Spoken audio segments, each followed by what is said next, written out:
Hi, what is going on, everyone? Welcome to the first episode of That's the Tea Sis in 2023! Woo! We have finally made it into the new year, and I just want to say I am very proud of you. Yes, I'm talking to you, my friend, for making it into this year.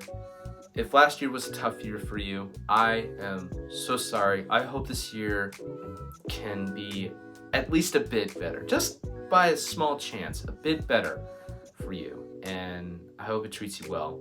And I'm very proud of you for making it into the new year, and I love you, and I believe in you.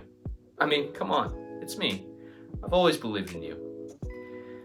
I'm your host, Noah, and I hope you guys are all doing well.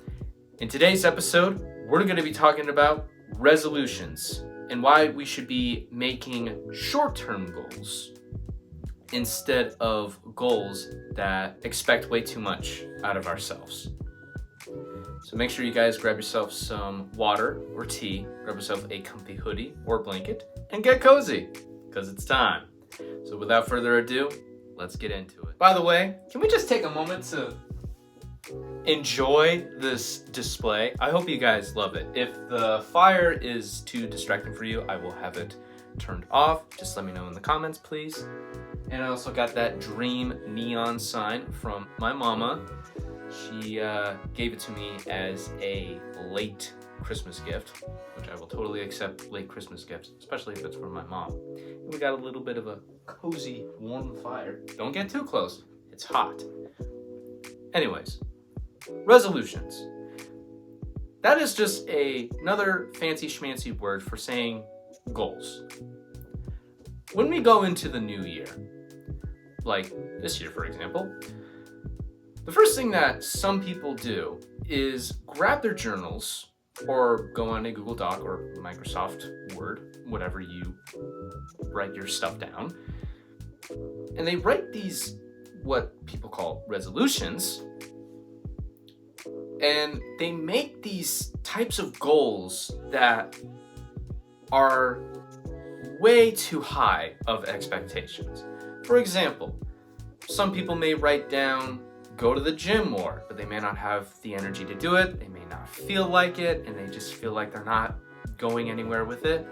They may want to speak up for themselves more often, but they don't have a teacher, they don't know how to do it. They may want to learn how to paint, but they just don't know where to start.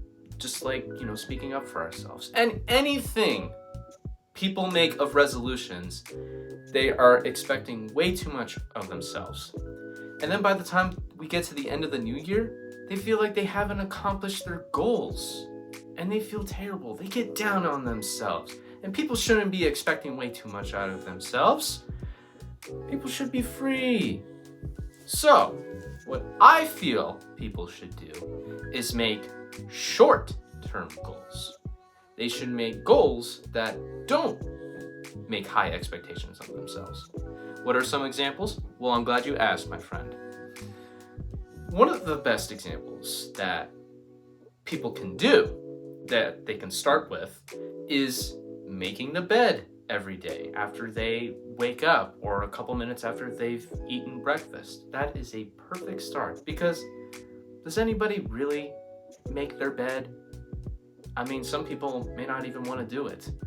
So that's why it's a little thing that we can push ourselves to do it, and it's not expecting way too much. That is a great goal. Another one is that we can try to remember to take our medications, start with that, and then by the end of the year, boom, your health charts are looking good as ever. Some other good examples, especially for students, can be making reminders and making time limits. For example, let's say you come home and you want to relax after having a long day at school. We can set up a timer for, let's say, 5 to 10 minutes. And then once those minutes are up, you can start working on your homework or projects that need to get done. Creating a routine is very important, especially for high school students or college students, because it's going to make your path a bit more organized and it will really help yourself mentally. Eating.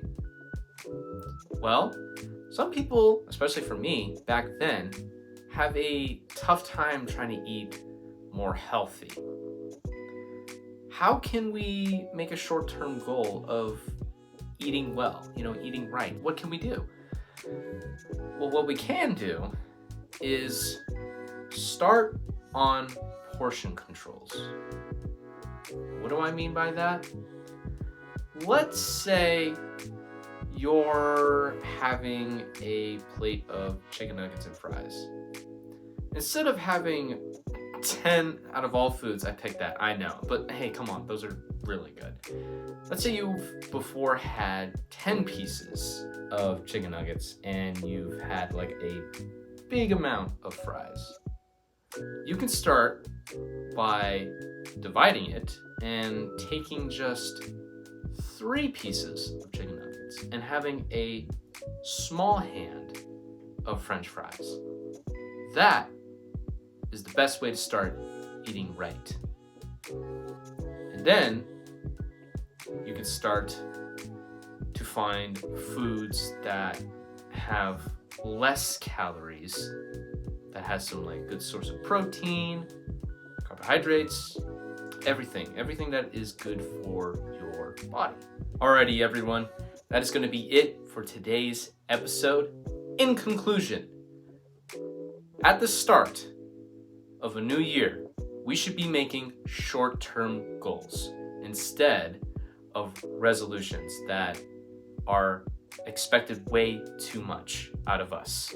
For example, we can start by remembering to take our medication more, setting reminders to start on homework or projects for college/high school students, a timer for 5 to 10 minutes. We can start by making our bed every day. We can drink more water. All these things are examples of stuff that can really help us. I hope you guys have an awesome day. I hope you guys have a great start to the new year so far. I love you guys very much. Thank you all for the support on That's a Thesis. As always, I love you all very much. Take care of yourselves. And remember, you matter. Always. Bye.